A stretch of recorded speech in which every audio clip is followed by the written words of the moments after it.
नमस्कार मित्रांनो, तर सिम्पली पवनच्या अजून एका ब्लॉगमध्ये तुमचं स्वागत आहे. तर आजचा हा ब्लॉग असेल हा फक्त आणि फक्त माहितीपूर्व म्हणजे इन्फॉर्मेटिव्ह व्हिडिओ आहे. त्यासाठी हा मी ब्लॉग बनवतो आहे. तर तुम्हाला सर्वांना माहिती असेल की येणाऱ्या 15 जानेवारीला आपल्या महानगरपालिकांच्या निवडणूक आहेत. तर निश्चित मित्रांनो तुम्हाला माहिती असला पाहिजे की महानगरपालिका त्यानंतर नगरसेवकांची कामे हे कशी असतात. आता तुम्हाला माहीत असेल की 2017 साली या महानगरपालिकेची निवडणूक झाली होती, ज्याच्यामध्ये त्यानंतर 5 वर्षांनी 2022 साली ही निवडणूक व्हायला पाहिजे होती, पण ती झाली नव्हती कारण की कोरोनाचा पिरियड होता. त्यानंतर तुम्हाला माहिती आहे राजकीय भूकंप खूप झाले, त्यामुळे थोडी ही निवडणूक पुढे गेल्या. त्यानंतर आता ही 2025-26च्या काळामध्ये ही निवडणूक लागलेली आहे. येणाऱ्या 15 जानेवारीला आपल्याला मतदान करायचं आहे. तर मतदानाला मित्रांनो बाहेर पडताना तुम्हाला प्रामुख्याने काही गोष्टी लक्षात ठेवायच्या की नगरसेवकाची कामं काय असतात. तर तुम्हाला जसं माहिती आहे आता आपल्याला हे BMC म्हणजे बृहन्मुंबई महानगरपालिका, मुंबई महानगरपालिका. तर मुंबई महानगरपालिकेचं कसं आहे मित्रांनो की ही आशियातली सर्वात श्रीमंत अशी ही महानगरपालिका आहे. 227 नगरसेवक या महानगरपालिकेत तुमच्यातर्फे निवडून जातात, म्हणजे आपल्या मतदारातर्फे हे 227 नगरसेवक निवडून जातात. प्रत्येक पॉलिटिकल पार्टीने इथं स्वतःचा एक कॅन्डिडेट दिलेला असतो आणि प्रत्येक पॉलिटिकल पार्टी हा आपला एक म्हणतात ना ताकद आजमावत असते हे आपल्या ह्या मुंबई महानगरपालिकेवर अस्तित्व लावण्यासाठी. आता ते कारण की मित्रांनो 1888 साली या महानगरपालिकेची स्थापना झाली होती. म्हणजे तुम्ही समजू शकता किती जुनी ही महानगरपालिका आहे. त्यानंतरच एशियातली सर्वात मोठी, कारण की बघा 227 नगरसेवक म्हणजे जवळजवळ एखाद्या राज्याचे, एखाद्या म्हणण्यापेक्षा मला जेवढं माहिती आहे की गोवा, मणिपूर आणि मिझोराम ह्यासारख्या छोट्या राज्यांचे, म्हणजे बघा एक राज्य जेवढं आहे तेवढा म्हणजे एखाद्या राज्याच्यापेक्षा एखाद्या शहराची, म्हणजे मुंबई महानगरपालिका जे शहर आहे, मुंबई शहर आहे, त्याची ही एक महानगरपालिका आहे. म्हणजे एवढी मोठी महानगरपालिका ज्याच्यामध्ये कमीत कमी हे 2 ते 3 राज्य सहज येऊ शकतात, तेवढे सहज विधानसभेचे आमदार जाऊ शकतात, अशी ही महानगरपालिका. त्याच्यामुळे ह्या महानगरपालिकेवर सर्वच पॉलिटिकल पार्टीचा एक म्हणतात ना एक प्रभाव टाकायचा प्रयत्न असतोच. त्याच्यामुळे ह्या महानगरपालिकेला आपल्याला काही गोष्टी म्हणजे आपण जो लोकप्रतिनिधी निवडून देतो त्याला आपण म्हणतात नगरसेवक. तर नगरसेवकाची कामं काय असतात ते आपल्याला प्रामुख्याने पाहायचे असतात. मित्रांनो नगरसेवक तुम्हालाही माहिती आहे, नगरसेवकाची कामं प्रामुख्याने हेच असतात की आपल्या वॉर्डाचे म्हणजे आपल्या प्रभागाचे जे काही समस्या आहेत ते समस्या हे आपल्या महानगरपालिकेच्या अधिकाऱ्यांपुढे ठेवावेत आणि तिकडनं फंड घेऊन ती कामं करून घ्यावी. तर मित्रांनो असं आहे की आता तुम्हालाही माहिती आहे नगरसेवकाची कामं म्हणून जसं की पाण्याची व्यवस्था झाली, त्यानंतर रस्त्यांची व्यवस्था झाली, त्यानंतर घनकचरा व्यवस्थापन झालं, त्यानंतर उद्यानं झालं, त्यानंतर रस्त्यांची लाईटी झाली, रस्त्यांची डागडुजी झाली, गार्डनची डागडुजी झाली, त्यानंतर सर्व म्हणजे म्हणतात ना मित्रांनो ज्येष्ठ नागरिक कट्टा झाला, असे भरपूर गटार नाले झाले, गटार तुंबायला नको, पावसात सांडपाण्याची व्यवस्था व्यवस्थित झाली पाहिजे, त्यानंतर आपत्ती व्यवस्थापन झालं. खूप अशा गोष्टी आहेत ज्या ह्या नगरसेवकांच्या प्रणालीत येतात आणि कार्य त्यांना करावे लागतात मित्रांनो.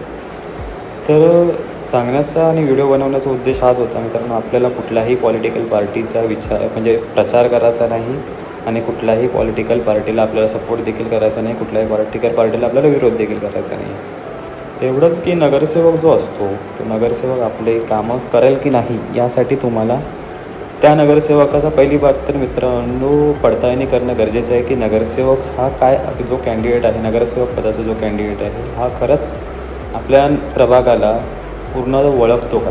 पहिली बात तर हे तुम्हाला पाहायला लागेल की आपल्या प्रभागाला तो पूर्ण ओळखतो का. कारण की बघा मित्रांनो कधी कधी काय असतं की एखाद्या वार्ड संरचनेत असं होतं की दुसऱ्या वार्डाचे देखील म्हणजे आपल्या लोकशाहीमध्ये असं आहे की कोणीही कुठूनही निवडणूक लढू शकतो. तर असं आहे की ही देखील निवडणुकीमध्ये कोणीही कुठूनही लढवू शकतो. त्याच्यामुळे आपल्याला हेच बघायचं असतं की आपल्या वार्डामध्ये जो काम करणार आहे त्याला आपल्या वार्डाची जाणीव आहे का, आपल्या वार्डामध्ये काय समस्या आहेत. पहिली बात ह्या समस्या तुम्हाला सगळ्यांना आपल्याला माहिती असल्या पाहिजेत की आपल्या वार्डाच्या समस्या आपल्याला काय आहेत. आपल्या घरात फक्त पाणी आलं ना आपले रस्ते स्वच्छ झाले तर तो प्रॉब्लेम नसावा. त्याच्यामध्ये सर्वांचे म्हणजे जवळजवळ सगळ्यांचे आपल्याला प्रॉब्लेम म्हणजे जवळजवळ आपल्या जो प्रभागाचा जो भाग आहे त्याचा आपल्याला विचार करता यावा आणि त्याचाच विचार हा प्रामुख्याने या नगरसेवकाने देखील केला पाहिजे असं मला वाटतं. तर मित्रांनो, नगरसेवकांची कामं हीच आहेत की तुमचे रस्ते व्यवस्थित असले पाहिजेत. आज चालताना रस्त्यांमध्ये खड्डे भरपूर असतात, ते रस्ते नीट असले पाहिजे. सांडपाण्याचं नियोजन झालं पाहिजे. जसं की तुम्हाला माहिती आहे, जेव्हा हेवी रेनफॉल होतो, जेव्हा जास्तीच्या प्रमाणात जेव्हा पाऊस पडला जातो तेव्हा जास्तीत जास्त गटारे नाले हे तुडुंब वाहत असतात आणि जे वरती रस्त्यावर येतात. आपल्याही तर ही काही गटारांची अवस्था असते की जे रस्ते गटारात कमी आणि रस्त्यावर पाणी त्याचं जास्त वाहत असतं. ते ह्या प्रामुख्याने ह्या गोष्टी आहेत मित्रांनो की नगरसेवकांनी ही कामं केली पाहिजे. तर दुसरी म्हणजे की नगरसेवकाला जाब विचारता देखील आला पाहिजे मित्रांनो. आता जाब विचारण्यासाठी तो नगरसेवक निश्चितच आपल्या जवळचा असला पाहिजे का? कारण की समजा मित्रांनो, जर तुम्ही जवळचा किंवा प्रभाग त्याला माहीत असणाऱ्याला जर तुम्ही त्याला जाब विचारला तर निश्चित तो त्या पोटतिडकीने ते आपल्यासाठी कामं करू शकतो. त्यासाठी मित्रांनो त्याला तुम्ही निवडून दिलं पाहिजे असं मला वाटतं. आपल्याला कुठल्याही पॉलिटिकल पार्टीचा प्रचार करायचा नाही आहे, कुठल्याही पॉलिटिकल पार्टीला विरोध करायचा नाही. जर तुम्हाला वाटत असेल त्याला तुम्हाला निवडून द्यायचं, निश्चित निवडून द्या. पण मित्रांनो एवढंच सांगेन, निवडणुकीला 100% बाहेर पडा. तुम्ही ही सुट्टी एन्जॉयमेंट म्हणून घेऊ नका. जर तुम्हाला ही सुट्टी म्हणून जर एन्जॉयमेंट करायची असेल तर निश्चित सकाळी 7 वाजता निवडणुकाचे मतदान चालू होतात. म्हणजे जर 15 तारखेला जर तुम्ही सकाळी 7 वाजता निवडणुकांसाठी बाहेर पडला, 7 वाजता मतदान द्या. त्यानंतर तुम्हाला जिथं फिरायला जायचं तिथं फिरायचं, पण वोट म्हणजे मतदान करूनच जावा. जेणेकरून काय मित्रांनो 100% आपलं मतदान जे महाराष्ट्रात मुंबईत अद्यापपर्यंत झालं नाही, ही मोठी शोकांती काय करत आहे.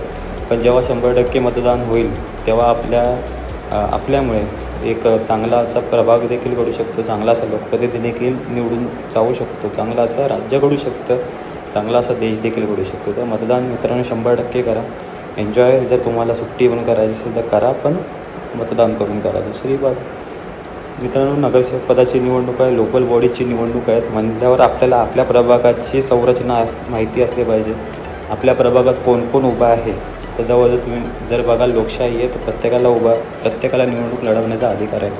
तर आपल्या प्रभागातनं कमीत कमी कधी मित्रांनो एका टायमिंगला 10 जण, तर एका टायमिंगला 20 जण एवढे कॅन्डिडेट उभे असतात. पण त्या कॅन्डिडेटमधनं तुम्हाला हे शोधायचं आहे की किंवा कॅन्डिडेट ह्या त्या प्रभागासाठी किती फॅमिलीअर म्हणजे किती त्याला आपला प्रभाग माहिती आहे.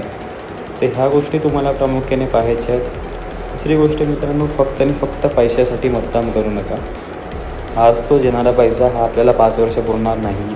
कारण की उद्या विचार करा, आता ही निवडणूक 2026मध्ये होते, म्हणजे पुढची जी निवडणूक होणार ही 2031मध्ये होणार आहे.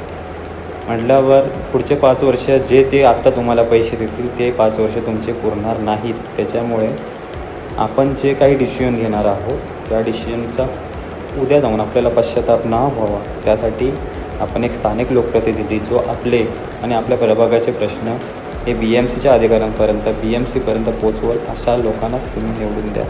आपल्याला कुठल्याही पॉलिटिकल पार्टीचा प्रचार करायचा नाही. मी कोणत्याही स्पेसिफिक पार्टीचं, कुठल्याही स्पेसिफिक युती विकास आघाडी यांचा कोणाचाही मी प्रचार करत नाही किंवा सांगत नाही की यांना मतदान करा. जनता जनार्दन आहे. दरवेळी तुम्हाला जर तुम्ही जे ठरवणार त्यांना तुम्हाला सत्तेवर आणायचं आहे, ती लोकच सत्तेवर येणार. पण एक लक्षात घ्या मित्रांनो, काही गोष्टी एक तुमच्या हातात असतात आणि जे आपल्याला 5 वर्षानंतरच मिळतात. त्यातली ही संधी चालू झालेली आहे 5 वर्षानंतर. निवडणूक महानगरपालिकेची तर BMC आहेत, त्यानंतर NMMC आहेत, जसे नवी मुंबई महानगरपालिका झाली, PMC आहे, पुणे महानगरपालिका झाली, KDMC आहे, कल्याण डोंबिवली महानगरपालिका झाली. तर प्रत्येक ठिकाणी वेगवेगळे असे पॉलिटिकल पार्ट्या ह्या आपलं म्हणतात ना नशीब आजमावत आहे. तशीच ही महानगरपालिका आहे मुंबईची. म्हणजे जसं तुम्हाला सांगितलं 227 नगरसेवक इथनं निवडून जातात आणि ह्याच्यासाठी 140पर्यंत बहुमताचा आकडा असतो. 140पर्यंत जर तुम्हाला बहुमत भेटते, म्हणजे एखाद्या पॉलिटिकल पार्टीला जर बहुमत 140 त्यांचे नगरसेवक निवडून येतात, तर तीच पॉलिटिकल पार्टी ही पुढच्या 5 वर्ष त्या महानगरपालिकेच्या रूल करते, म्हणजे सत्ता ती ठेवते त्याच्यावर. तर ते एवढं पुढे आपल्याला जायचं नाही. फक्त एवढंच आहे की आपल्या नगरसेवकांकडनं आपल्याला काय कामं करून घ्यायची ते आपल्याला पाहायचं आहे. नगरसेवकांनी काय कामं केली पाहिजेत तुम्ही देखील तुम्हाला सांगितलं आहे. नगरसेवकांकडनं तुम्ही काय कामं करून घ्यायची शकता हे देखील तुम्हाला मी सांगितलेलं आहे. आता तुम्हाला भरपूर ठिकाणावरनं भरपूर पॉलिटिकल पार्टीचे जाहीरनामे, वचननामे, संपूर्ण कामे हे तुम्हाला दाखवले जातील. पण त्यातले त्यात ती जाहीरनामे, वचननामे, कामे हे सगळे तुम्ही जपून ठेवा. उद्या जाऊन जर समजा त्यांनी निवडून आलेच, त्यांच्याकडनं तुम्ही ही जाहीरनामा त्यांना आठवण करून द्या की बाबा ही कामं तुम्ही सांगितले होते निवडणुकांपूर्वी, आता हे तुम्हाला करायचे. मित्रांनो, आपणच सर्व जे आहेत हे देशाचे भवितव्य आहोत. आपणच जे ह्या लोकांना ठरवणार आहोत की हे लोक म्हणजे राज्य चालवणार, देश चालवणार किंवा नगरपालिका चालवणार. तर मित्रांनो, निश्चित लक्ष ठेवा. लोकल बॉडीची इलेक्शन आहे, सुरुवात आहे. नवीन बदल घडायची. जर तुम्हाला वाटतं एरिया जर व्यवस्थित डेव्हलप व्हावा, तुमचा एरिया कुठलाही एरिया, जसं तुम्ही स्पेसिफिकली म्हणत नाही आहे की माझा एकट्याचा एरिया, महानगरपालिका मुंबईची असू दे, महानगरपालिका पुण्याची असू दे, नवी मुंबईची असू दे, पुण्याची असू दे, नाशिकची असू दे, जे तुम्हाला वाटत असेल की हा प्रभाग आपली महानगरपालिका ही जर सुधारावी किंवा आपला एरिया सुधारावा, तर निश्चित आपल्या जे हे आहेत कॅन्डिडेट आहेत, उमेदवार आहेत, त्यांची पडताळणी करा, त्यांची पोटतिडकी कामं करण्याची, आणि त्यानंतर त्यांना निवडून द्या. मित्रांनो, असेच नवीन आणि इन्फॉर्मेटिव्ह व्हिडिओ जर तुम्हाला पाहिजे असतील तर निश्चित माझ्या चॅनलला लाईक करा, शेअर करा, आणि मित्रांनो माझ्या चॅनलला सबस्क्राईब करा. आणि निश्चित 15 जानेवारी 2026ला निवडणुकासाठी सकाळी 7 वाजल्यापासून सायंकाळी 6 वाजेपर्यंत मतदानाला बाहेर पडा, मतदान करा आणि आपल्या हक्काच्या माणसाला, आपल्या हक्काच्या नगरसेवकांना निवडून द्या. जय हिंद, जय महाराष्ट्र.